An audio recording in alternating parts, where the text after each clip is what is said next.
What's good, YouTubers and YouTubettes? This is JBsports back again with another one. Conor Benn, son of the legendary UK boxer Nigel Benn, fresh off a win over Adrian Granados, has signed a multi-fight deal with Eddie Hearn and Matchroom Boxing.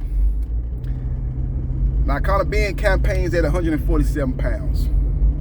And the question I pose for this video is, will Conor Benn run into the same problems that Terrence Crawford ran into when he signed a multi-fight deal with Top Rank Boxing? As we know, till this day, Terrence Crawford has not been able to secure a big fight in 147 pounds, due largely to the fact that most of the top fighters at 147 pounds fight with the PBC. That's the scenario that could play out with Conor Benn. Now, Terrence Crawford has finally secured a big fight with a PBC fighter, but it took him going down to his last fight with Top Rank.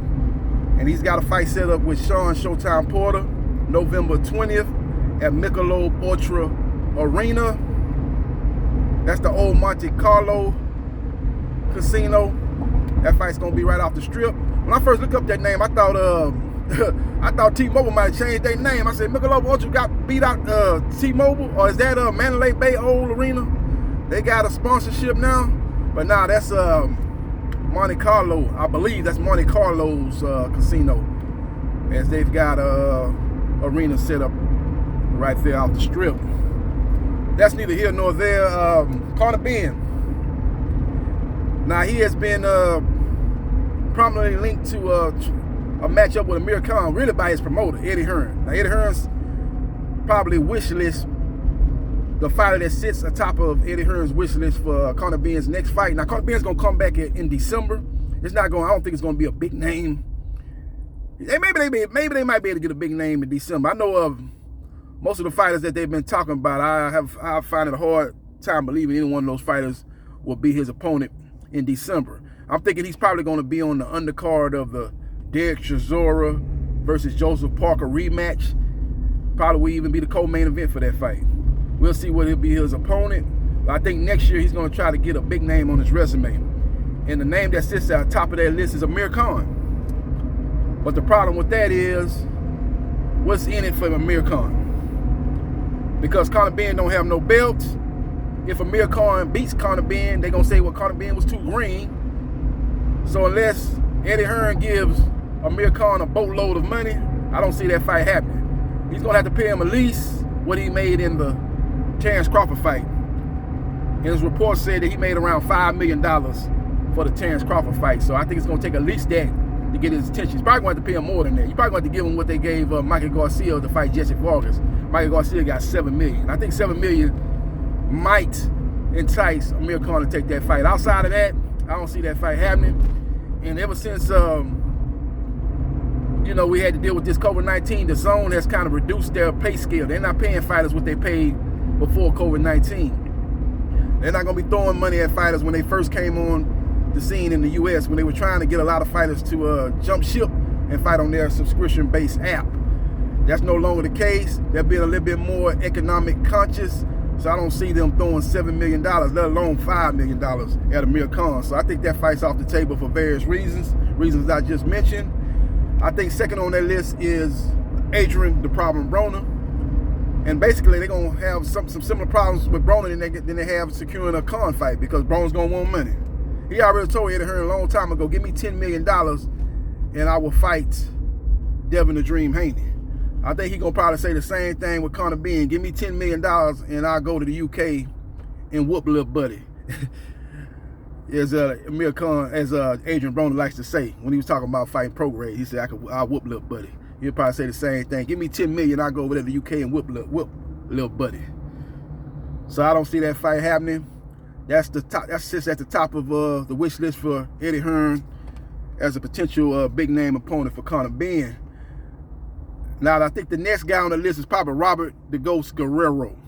Robert Guerrero just came off a resurrection win over Victor Ortiz. Vicious Victor Ortiz. But the problem with that is Robert Guerrero's got plenty of options because he's affiliated with the PBC. You know what would be a good fight for Robert Guerrero? Him and Josecito Lopez, as I butcher his name. But Robert Guerrero versus Josecito Lopez will be a fan-friendly fight. That would be a real good fight. They could make that fight happen. Or they could put Robert Guerrero in there with Abel Ramos. That's another fan-friendly fight. So he's got plenty of options. Or he can chase some of the bigger names in the welterweight division. You know, he can especially if he's got the name. He's been in a big pay-per-view with Floyd Mayweather Jr. So he's got plenty of options. So unless they're throwing a boatload of money at him, why would he go over to the UK and possibly get robbed fighting a Conor Benn when he can stay over here in the PBC and fight plenty of the top names in 147 pounds and make good money in the process. So we will see what happens and we will see what transpires. Now another opponent on that list, probably number 4 on that list, would be Vicious Victor Ortiz, who lost a very close decision to Robert Guerrero. You know, I watched that fight. That was on the undercard of the Manny Pacquiao Yordenis Ugas fight. And it was a very, very close fight. I think I had a draw, but I'm going to tell you something. If I had to give it to somebody, I think the decision was good. I thought Guerrero landed the more cleaner punches. I think the fight was fought more on his terms than Ortiz, man. Ortiz looked real rusty in that fight, man. He was smothering a lot of his punches. I think he was a little bit over anxious. And he played right into Guerrero's hands. Guerrero did a good job of counter punching in that fight, man. So I thought he won the fight, but I think I actually had the fight even. But, you know, it was a couple of rounds that, you know, could have went either way. But it's one of them fights that you have it a draw, but if it had to be a winner out of those two, I would have to give it to Robert Guerrero. So I don't have no problem with that decision. It kind of reminds me of the second Canelo Triple G fight. Well, I had no problem with Canelo getting the decision, even though I had it 6-6 on my scorecard. But it seemed like the cleaner, more devastating punches were landed by Canelo.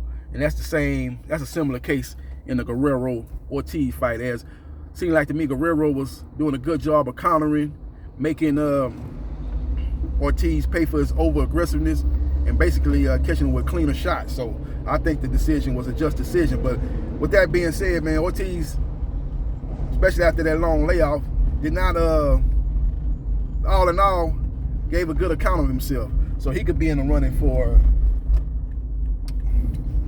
a Conor Benn fight. But like I said, he's affiliated with the PBC too. And he's got a lot of options. You know what I'm saying? Same thing. Pretty much similar options as Robert Guerrero, even though he lost. You know, he can fight a Josecito Lopez. He can fight Abel Ramos. You know what I'm saying? He can get another fight with Andre Berto. They can do a third fight, a tiebreaker. He's got a lot of different options, Victor Ortiz. So unless they're going to throw a boatload of money at him, why would he go across the pond and risk getting robbed and fighting a young gun in a Conor Benn? And if he do get the win, he ain't going to get no credit for it because people going to say that Conor Benn was too green.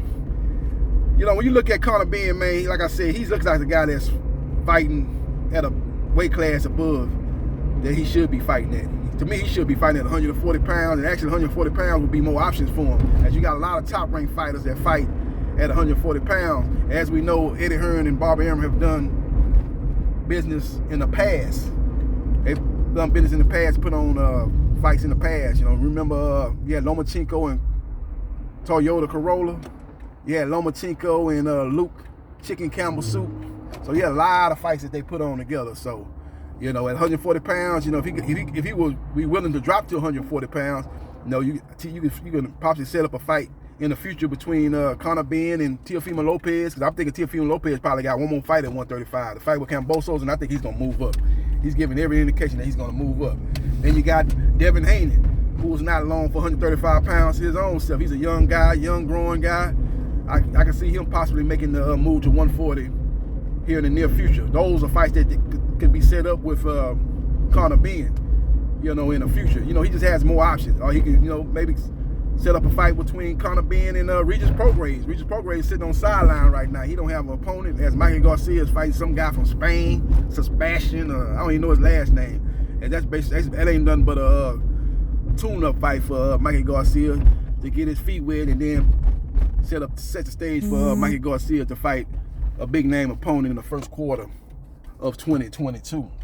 So we will see what happens and we will see what transpires. But Conor Benn could be facing the same obstacles that Terrence Bud Crawford faced when he signed a multi-fight deal with Top Rank, as he was unable to secure big fights in 147 pounds up until his last fight up under Top Rank, as he's finally secured a big fight with Sean Showtime Porter. Will that play out with Conor Benn? Or will Eddie Hearn be able to do what Bob Arum couldn't do until the last fight of Terrence Bud Crawford's contract with Top Rank? Will he be able to make some noise and make these fights happen? Get on the phone. He seems to have a good working relationship with Luis de Cubas, who's affiliated with the PBC. I don't know if Cubas is got fighters. I don't know if Cubas is managing or advising. I ain't gonna say advising, that's Al Heyman. I don't know if he's managing or promoting Robert Guerrero or Victor Ortiz. But if he is, that could set the stage for Eddie Hearn possibly to make one of those two fights. But again, it's gonna come down to money, man. If it ain't making dollars, it ain't making sense. And they got to give them guys a boatload of money for them guys to come across that pond to fight a Conor Benn when they got options with many welterweights under the PBC stable.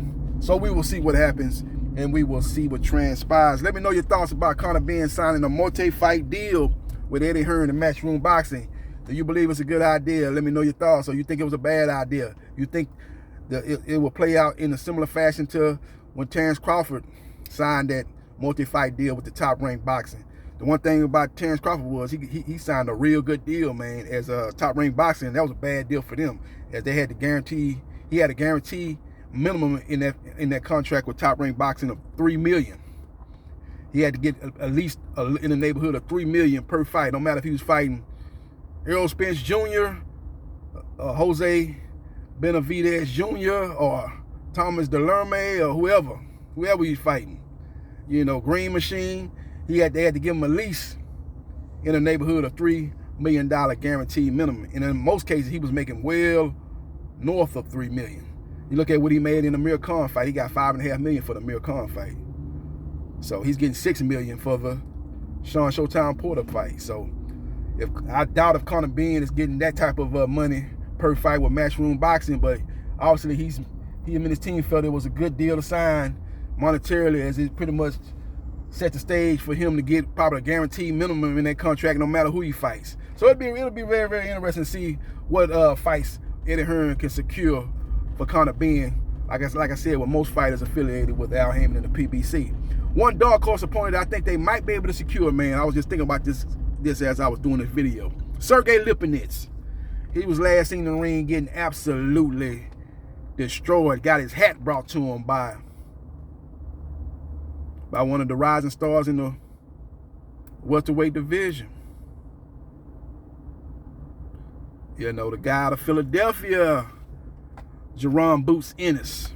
He got destroyed by him. So that'd be a good comparison fight if Conor Benn's able to fight him and maybe get him out earlier than Jerome Boots Ennis got Lipinets out of there. I can't remember the round Lipinets got stopped in. I know it was in the first half of the fight. It didn't get past round 8. It didn't get to round 8, put it like that. It was in the first 7 rounds. I can't remember what round it was. He stopped him in the first half of that fight. So Conor Benn can kind of fight. Well, he could set the fight up with himself and through his promoter Eddie Hearn with Sergey Lipinets. And if he can get him out before Jerome Boots Ennis was able to get out Sergey Lipinets, man, that would be a feather in his cap, man. So that could be a possible opponent. But again, they got to throw some money at him. But he might be a little bit cheaper than a Robert Guerrero, Adrian Broner, or Amir Khan, or even a Victor Ortiz. So that could be a possible opponent that they can look at, maybe even for December, when they're looking for Conor Benn to step again in that square circle. So we will see what happens. We will see what transpires. Let me know your thoughts and subscribe to JB Sports, the man, the myth, the legend, and I holla.